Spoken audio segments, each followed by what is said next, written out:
Hello बच्चों, मैं हरेंद्र कुशवाहा, आपका टॉप एजुकेशन चैनल में स्वागत है। और आज हम लोग बिहार बोर्ड क्लास 10th का पोएट्री सेक्शन का थर्ड लेसन पढ़ेंगे, पॉलीथीन बैग। पॉलीथीन बैग मतलब बच्चों प्लास्टिक का थैला। और यह एक पोएम यानी कविता है जो दुर्गा प्रसाद पंडा द्वारा लिखी गई है। बच्चों, यह पोएम पढ़ने से पहले हम लोग दुर्गा प्रसाद पंडा के बारे में पढ़ लेते हैं।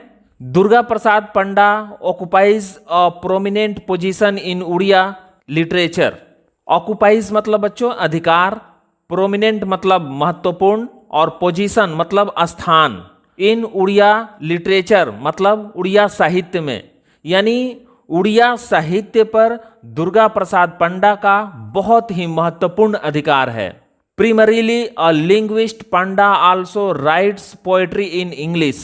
प्रीमरीली मतलब बच्चों मुख्यतः या मुख्य रूप से, लिंग्विस्ट मतलब भाषाविद, यानी दुर्गा प्रसाद पंडा मुख्य रूप से एक भाषाविद हैं, यानी अनेक भाषाओं के ज्ञाता हैं और वे इंग्लिश में भी कविताएं लिखते हैं। Sometimes translates Odia poem into English and vice versa. Vice versa मतलब बच्चों विपरीत क्रम में।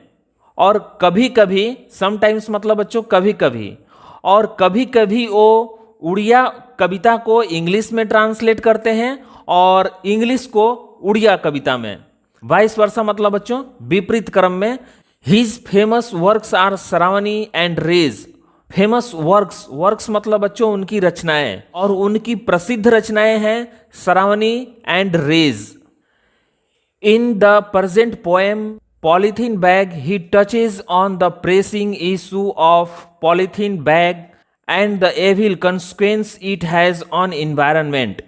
environment मतलब बच्चों वातावरण, consequence मतलब परिणाम या फल या प्रभाव, pressing मतलब आवश्यक। in the present poem polythene bag यानी प्रस्तुत कविता पॉलीथीन बैग में, यानी बच्चों प्रस्तुत कविता पॉलीथीन बैग में कवि ने पॉलीथीन बैग के आवश्यक मुद्दा और वातावरण पर इसके बुरे प्रभाव को स्पर्श किया है। The strength of the poem is the correlation between human emotion and a mundane thing like a polythene bag. Mundane thing मतलब बच्चों सांसारिक वस्तु या साधारण वस्तु, ह्यूमन इमोशन यानी मानवीय भावना, और कोलरेशन मतलब सह संबंध या परस्पर संबंध। स्ट्रेंथ मतलब बल, यानी इस कविता में कवि ने मानवीय भावना और पॉलीथीन बैग जैसे साधारण वस्तु के बीच संबंध पर बल दिया है। तो बच्चों इसके बाद अब हम लोग का पोएम है। Heart is such a strange polythene bag which never gets dissolved into the earth crust. Earth crust मतलब बच्चों धरती का ऊपरी सतह, और डिजॉल्व मतलब घुलना या विलीन होना या नष्ट होना, और स्ट्रेंज मतलब विचित्र या अजीब, और हर्ट मतलब चोट।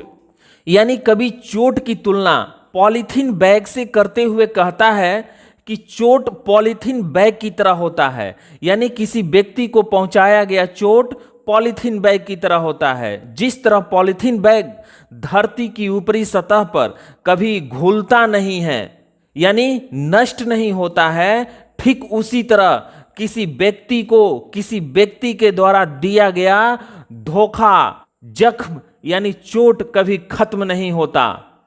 When touched it makes a squeaky noise।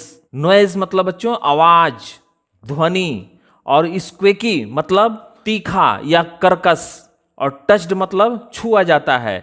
यानी जब पॉलीथीन बैग को छुआ जाता है यानी स्पर्श किया जाता है, तब इससे चीखने की आवाज यानी कर्कश आवाज निकलता है। When burned it exudes a pungent smell। Smell मतलब बच्चों दुर्गंध, और पंजेंट मतलब जहरीला या तीखा। एक्सूड्स मतलब रिस कर बहना, बर्न्ट मतलब जलाना। और जब इसे जलाया जाता है यानी जब पॉलीथीन बैग को जलाया जाता है तब यह रिसने लगता है और इससे तीखा यानी जहरीला गंध निकलता है। When left to itself, it pollutes the environment। environment मतलब बच्चों वातावरण, और pollutes मतलब प्रदूषित करता है। और इटसेल्फ मतलब इसे स्वयं या ज्यों का त्यों, और लेफ्ट मतलब छोड़ दिया जाता है। यानी जब इसे अपने हालात पर यानी ज्यों का त्यों छोड़ दिया जाता है तब यह हमारे वातावरण को प्रदूषित करता है। Just like the polythene bag he is hard to melt down. Melt down मतलब पिघलना। जस्ट लाइक मतलब ठीक उसी तरह, यानी ठीक उसी तरह पॉलीथीन बैग की तरह जब हम किसी व्यक्ति के दर्द यानी चोट को स्पर्श करते हैं, कुरेदते हैं या उसे उसी के हालात पर छोड़ देते हैं तो चोट इतना बढ़ जाता है कि उसके अंदर से आह निकलती है, चीख निकलता है जो पूरे वातावरण को गमगीन कर देता है। With a little touch of warmth. Warmth मतलब बच्चों गर्मी, उष्मा, और टच मतलब छूना। यानी जिस तरह पॉलीथीन बैग थोड़ी सी गर्माहट पाकर पिघल जाता है, ठीक उसी तरह पीड़ित व्यक्ति यानी चोटिल व्यक्ति को थोड़ा सा प्यार की गर्माहट देकर, थोड़ा स्नेह देकर उसके दर्द को, उसके चोट को कम किया जा सकता है। But deep inside the grips garbage bin, far away from everyone's gaze, the germs of the disease keep on growing. Keep on growing मतलब बच्चों बढ़ते जाता है।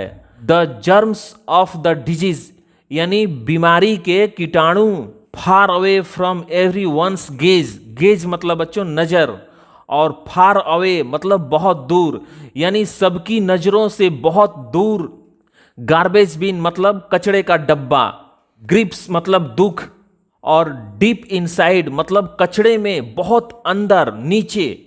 यानी पॉलीथीन बैग को जब सबकी नजरों से बहुत दूर दुख रूपी कचड़े के डब्बे के अंदर यानी कूड़ेदान में डाल दिया जाता है, तब भी वह सड़ता या गलता नहीं, बल्कि बीमारी फैलाने वाले कीटाणुओं को, रोगाणुओं को जन्म देता है और उनकी वृद्धि करता है। ठीक उसी तरह जब हम किसी दुखित व्यक्ति को, चोटिल व्यक्ति को अपने नजरों से दूर रखते हैं तो हम समझते हैं कि उस व्यक्ति का दुख, कष्ट यानी चोट कम हो गया, लेकिन नहीं, वह चोट अंदर ही अंदर पॉलीथीन बैग की तरह दुख रूपी कीटाणुओं को जन्म देता है और चोट को बढ़ाते रहता है। The polythene bag remains buried with in. Buried मतलब बच्चों गाड़ना, यानी पॉलीथीन बैग को जब मिट्टी में गाड़ दिया जाता है यानी दफना दिया जाता है, तब भी वह सड़ता या गलता नहीं है, बल्कि चोट पहुंचाता है। Only the pain caused by the hurt keeps coming back again and again. Again and again मतलब बच्चों बार बार, और keeps coming back मतलब वापस आता है। Pain caused मतलब दर्द के कारण, caused मतलब बच्चों कारण, यानी चोट के कारण उत्पन्न दर्द बार बार आते रहता है, यानी बार बार महसूस होता है। यानी बच्चों इस कविता के माध्यम से कवि हमें यह बताना चाहता है कि मानव जीवन में चोट और पॉलीथीन बैग का स्वभाव लगभग मिलता जुलता है। जिस तरह किसी व्यक्ति को चोट पहुंचाया जाता है तो उसका दर्द खत्म नहीं हो जाता, बल्कि रह रह कर टीस मारता है, ठीक उसी तरह पॉलीथीन बैग भी सड़ता या गलता नहीं है, यानी खत्म नहीं होता है। चाहे उसे मिट्टी में दफना दिया जाए या जला दिया जाए या सबकी नजरों से छुपाकर कूड़ेदान में डाल दिया जाए, वह हमेशा वातावरण को प्रदूषित ही करते रहता है, कष्ट ही पहुंचाता है। इसलिए बच्चों किसी को चोट न पहुंचे इस बात को ध्यान में रखकर हमें पॉलीथीन बैग का प्रयोग नहीं करना चाहिए। यदि बहुत जरूरी हो तो कम से कम पॉलीथीन बैग का प्रयोग करना चाहिए। तो बच्चों ये था हम लोगों का पोयम पॉलीथीन बैग। यदि पोयम समझ में आया हो तो वीडियो को लाइक और शेयर करें और इस चैनल को भी सब्सक्राइब करें ताकि आप लोगों के लिए मैं जो भी वीडियो बनाऊं आप तक आसानी से पहुंच सके। यदि कोई सुझाव हो तो कमेंट बॉक्स में कमेंट करके बताएं, ताकि मैं अगली वीडियो में आप लोगों को और अच्छी तरह समझा सकूं। तो बच्चों, आज के लिए बस इतना ही। फिर मिलेंगे नेक्स्ट वीडियो में नेक्स्ट चैप्टर के साथ। तब तक के लिए धन्यवाद।